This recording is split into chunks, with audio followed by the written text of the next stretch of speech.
قصة الدكتور يا رجال سويت عملية القلب في جدة. أسلم.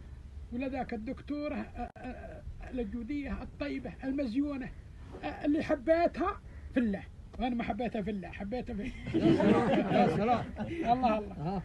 وهي حبتني وصار بيننا علاقة، ورحنا وجينا. طلعت من المستشفى، ويوم طلعت معي لين وادعتني، ويوم اللي موعد وجيت معود ولهي معي وخذتني.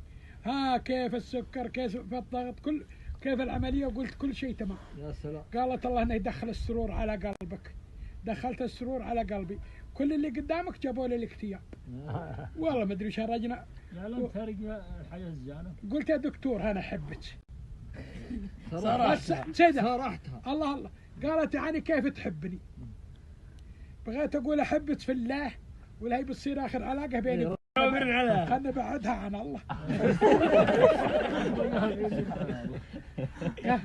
قالت يعني كيف تحبني؟ قلت احبك لان تشبهين زوجتي.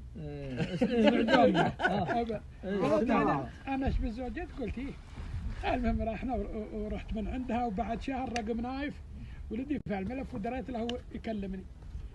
قال يا ابوي الدكتوره خلود تقول ابوك له موعد، خليه يجي بكشف عليه. قلت والله تكفي نايف لي موعد ودني. قال لا والله تكذب ابوي، دي مواعيد غراميه ماني مودي. ولا اني يوم زعلت عليهم. قلت احب جده واهلها بزود، من زود حبي المظنوني، وان قال الله بزور خلود غصبا على اللي ما يرضوني. يا زين حبل الوصل ممدود، بزوركم لا تباطوني، ولا في الزياره علي منقود من غير بكاح عيوني. والله اني الربع ناسيها. قال